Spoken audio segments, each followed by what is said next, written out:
China just launched the world's first certified flying taxi, and the US never saw it coming. While the rest of the world is still tangled in regulatory paperwork and failed funding rounds, China already has a fully autonomous flying car carrying real passengers right now. China's low-altitude economy is projected to hit $211 billion in 2025 alone. That's larger than the entire GDP of New Zealand. Let that sink in. And this is only the beginning of what China has built.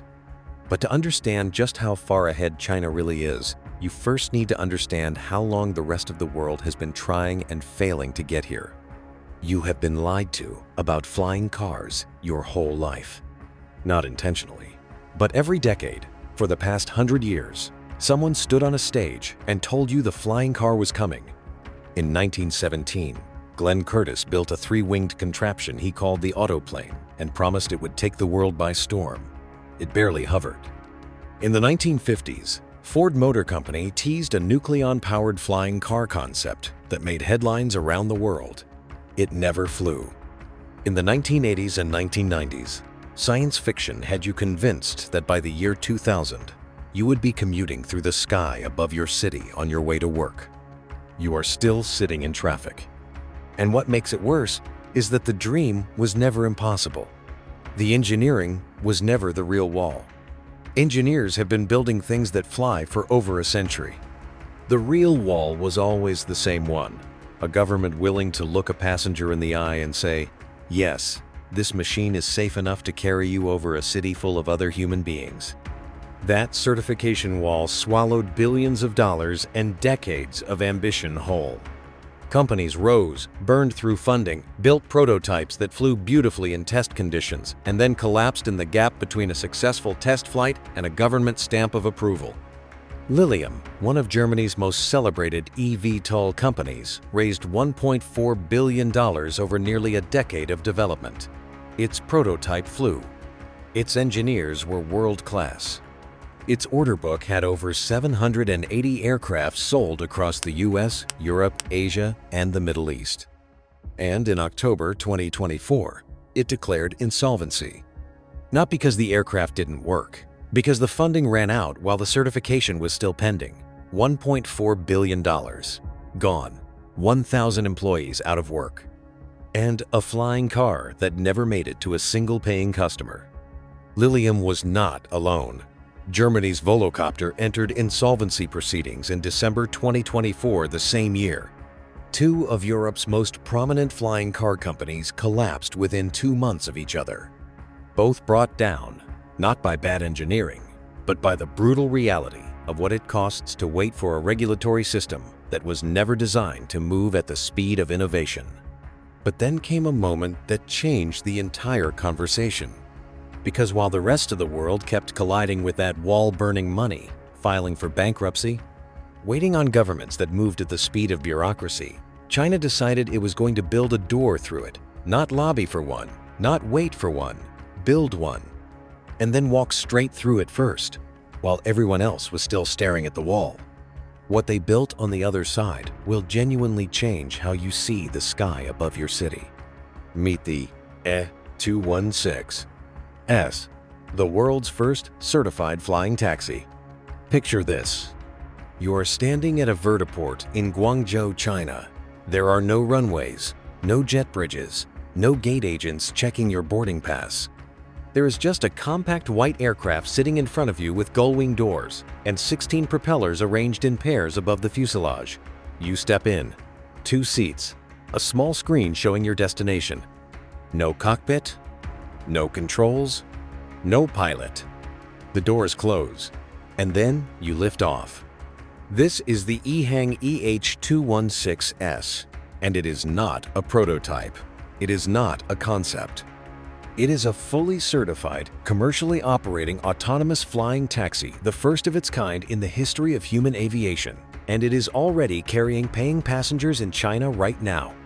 But before you write it off as a glorified drone, let the numbers land. The EH216 S has a top speed of 81 miles per hour, a cruising speed of 62 miles per hour, a maximum altitude of 9,843 feet. A full payload capacity of 485 pounds, enough for 2 adult passengers and their bags. A range of 22 miles on a single charge with a full recharge time of just 2 hours. It weighs 683 pounds and navigates via preset routes using 5G wireless connectivity and GNSS satellite guidance, the same technology guiding commercial drones worldwide. It is monitored at all times by a ground-based command center, staffed by trained operators who can intervene instantly if anything changes. But the safety system is where it gets truly extraordinary. The EH216 S runs multiple redundant flight control systems that vote against each other constantly, meaning if one detects an error, the others override it automatically before you ever feel a thing. And if the absolute worst happens, there is an emergency parachute deployable at just 160 feet above the ground. For context, the industry standard minimum deployment altitude is 650 feet. This aircraft was engineered not just to survive normal flight, but to survive the failure of normal flight. But getting certified was anything but simple. China's Civil Aviation Administration put the EH216 S through 40,000 test flights over 31 months before issuing a single approval. 40,000. Most commercial airliners do not see that many test cycles before carrying their first passenger. And in October 2023, the CAAC issued something no aircraft like this had ever received before: a type certificate, a production certificate, and a standard airworthiness certificate, all at once. The world's first fully certified autonomous passenger eVTOL. And in December 2023, it made its first commercial flight in Guangzhou. No pilot, no controls, just 2 passengers, 16 rotors, and a machine that China decided it trusted with human lives. But the EH216 S was only the first thing China built, because while EHang was making aviation history, another Chinese company was building something that would stop the entire world cold at CES in Las Vegas: the land aircraft carrier, the flying car that changes everything. It is January 2025. You are at CES in Las Vegas, the world's biggest technology showcase. You have seen electric cars that drive themselves, robots that fold laundry, glasses that project augmented reality across your field of vision. You have seen things this week that would have seemed impossible a decade ago, and then this rolls in. A massive 6-wheeled van, 18 feet long, gunmetal gray, riding on 3 axles with rear-wheel steering parks in the middle of the hall, and then the entire rear section begins to open. This is the Xpeng AeroHT land aircraft carrier. And what happens next will rearrange your understanding of what a vehicle can be. The rear doors swing wide. The roof panel retracts. From inside the van, a fully formed electric aircraft slides out on rails. Its landing gear locks down, and 6 foldable carbon fiber rotor arms unfold and snap into position. 1 button, no tools, no assembly. Under 3 minutes, you now have a van and an aircraft sitting side by side in a Las Vegas exhibition hall that arrived as a single vehicle. Both halves of this machine are extraordinary on their own. The ground vehicle is a 6-wheel all-wheel drive machine built on an 800-volt range-extended hybrid powertrain. It seats 4 people in a cabin wrapped in a 270-degree panoramic windshield, adjustable electric suspension, rear-wheel steering for tight urban maneuvers. A combined range of over 620 miles. You can drive it on a standard driving license, no special permit, no additional training. Then there is the aircraft. The air module is a 6-rotor, dual-duct electric flying machine built almost entirely from carbon fiber. It seats 2 people in a panoramic cockpit canopy. It has a deployable parachute safety system. And it flies in 2 modes: manual, using a single joystick that replaces the traditional 2-handed, 2-foot control system of conventional aircraft, and fully autonomous with 1-click takeoff, automatic flight path planning, and onboard collision avoidance built in. Xpeng says you can master the basics in 5 minutes and be fully proficient in 3 hours. The world believed them. By early 2026, Xpeng AeroHT had accumulated over 7,000 pre-orders. 7,000 people placed deposits on a flying car priced under $280,000 that most of them had never seen fly until less than 12 months before they handed over their money. But this was just the beginning of how serious China's ambitions actually are. In October 2025, Xpeng EHang opened what it called the world's first modern flying car assembly line, a 120,000 square meter factory in Guangzhou. The first production flying module rolled off that line in November 2025. First customer deliveries are targeted for 2026.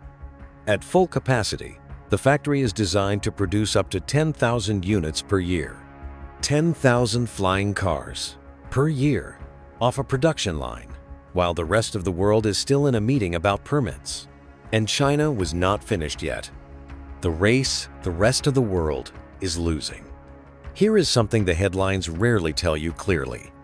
China is not the only country that wants flying cars. The United States wants them. Europe wants them. The Gulf states have poured billions into the concept.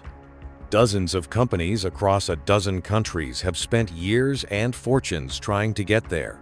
The global race to own the skies above cities has been running for over a decade. And right now, it is not close.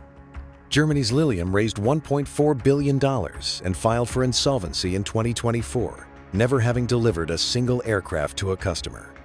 Volocopter, also German, entered insolvency proceedings just 2 months later. Two of Europe's most advanced eVTOL programs, collectively representing billions in investment and a decade of engineering work, collapsed in the same calendar quarter. Not because their aircraft did not fly, because they could not survive the financial and regulatory marathon that stands between a working prototype and a paying passenger.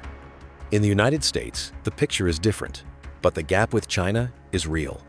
American companies are building serious aircraft. They are well-funded, they have government backing, but not one of them has received a full type certificate for an autonomous passenger eVTOL. The Federal Aviation Administration's regulatory process is rigorous, slow, and built for a world that did not anticipate aircraft with no pilot at all. American companies are navigating a framework that was never designed for what they are trying to build.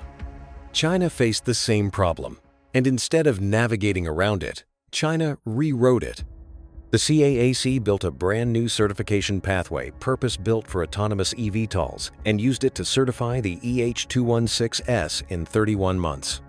31 months from application to a full triple certificate. That is not just faster than anywhere else. It is a different philosophy entirely, one that treats innovation as something a government should accelerate, not merely permit. And that philosophy is now the foundation of the biggest economic bet China has ever placed on a single emerging technology. The trillion-dollar bet, China's low-altitude economy. Step back from the individual machines and look at the full picture China is assembling. What you have seen so far, the EH216 S carrying passengers, the land aircraft carrier rolling off a production line, a certification framework built from scratch in under 3 years. These are not isolated products from ambitious startups. They are the first visible outputs of a coordinated national strategy that China began constructing years ago and is now executing at a scale that is stunning every competitor watching. China calls it the low-altitude economy. It covers all commercial and civil activity in the airspace below 9,800 feet, passenger air taxis, cargo drones, agricultural UAVs, emergency response aircraft, aerial tourism, urban air logistics. Every dimension of human activity that can be lifted off the ground and moved through low-altitude airspace. China looked at all of that and said, "This is not a niche market. This is the next engine of national economic growth." And then it put the full force of the Chinese state behind that belief. In 2024, the low-altitude economy was written into China's National Government Work Report for the very first time, placing it on equal strategic footing with artificial intelligence, biomanufacturing, and the commercial space sector. Nearly every single one of China's 30 provincial-level governments has incorporated it into their regional development plans. 20 provinces have established dedicated investment funds for the sector. More than 100 cities have announced specific policies to accelerate development. The market numbers reflect exactly that level of commitment. China's low-altitude economy was valued at $93 billion in 2024. The Civil Aviation Administration of China projects it will hit $211 billion in 2025. You heard that right, more than doubling in a single year. By 2035, the CAAC's official projection puts it at $483 billion. A more than five-fold increase in just over a decade, driven by a country that already accounts for over 70% of the world's low-altitude UAV patent applications and has 89,000 active enterprises competing in the space right now. And then came the move that left the rest of the global aviation industry truly stunned. China did not just invest money, it invested speed. The CAAC certified the EH216 S in 31 months, using a purpose-built regulatory pathway that no other country had yet created. It gave Chinese companies a runway, literally and figuratively, that no competitor elsewhere on Earth currently has access to. But all of this changes more than who has the flashiest aircraft or the biggest investment fund. It changes who shapes the future of how cities move, how emergencies are responded to, and how people in rural regions connect to the world around them. Forget the economics for a moment. Forget the production lines and the patent numbers. Think about your own life. The average American spends over 51 hours every single year sitting in traffic. Not driving, sitting, stationary, staring at brake lights, burning time that no paycheck will ever give back. In Chinese megacities like Beijing and Shanghai, it is significantly worse, where a cross-city commute in peak traffic can consume 90 minutes for a distance that a flying taxi could cover in under 20 minutes at 62 miles per hour. But the change goes far deeper than your morning commute. Think about fire. High-rise fires are one of the most dangerous and difficult emergency scenarios a city faces. Ladder trucks max out below the 30th floor. Helicopters take time to scramble and have nowhere safe to hover close enough to fight a fire directly. The EHang EH216 S, the firefighting configuration of the same platform that carries passengers, changes that equation entirely. It can lift off from a rooftop, fly directly to a burning floor, and deploy 150 liters of fire suppressant precisely where it is needed. No ladder, no delay, no height limitation. An autonomous aircraft already on site and already fighting the fire before most ground-based vehicles have left the station. Think about what happens when a flood cuts off a road. China has experienced this scenario many times. Roads disappear underwater, supply chains collapse, aid cannot get through, and the people who need help most are the ones furthest from it. An eVTOL that needs no runway, no road, and no infrastructure beyond a flat piece of ground is not a luxury in that situation. It is the difference between help arriving in 20 minutes and help arriving in 3 days. And think about the hundreds of millions of people in China and around the world living in rural regions where road infrastructure is poor or non-existent, where the nearest hospital is 6 hours away by road, where fresh food spoils before it arrives, where emergency response is measured in hours, not minutes. An aircraft that covers 30 miles in under 30 minutes does not improve convenience in those communities. It restructures what is possible for the human beings living in them. Think about what it means for a mother in a remote village to know that if her child stops breathing in the middle of the night, a medical drone can be overhead in 12 minutes. Not tomorrow, not after the road clears, in 12 minutes. That is not a technology story. That is a human story. And it is the story that China is already writing, while the rest of the world is still debating the paperwork. And because China exports its drone and UAV technology to over 100 countries, the standards and infrastructure models it builds for its own low-altitude economy will over time become the de facto blueprint that other nations adopt. Not because they are forced to, because China will have the operational experience, the manufacturing scale, and the proven track record that nobody else will be able to match. But there was still one final thing that no headline had fully reckoned with. The moment when a country does not just build the technology, but proves it works, at scale, with real lives on board. Come back to that vertiport in Guangzhou. The EH216 S lifts off again. Silently. No shudder. No roar. Just 16 rotors spinning in perfect coordination, carrying 2 people above a city of 16 million through a sky that 3 years ago had never seen an autonomous flying taxi with a certification to prove it was safe.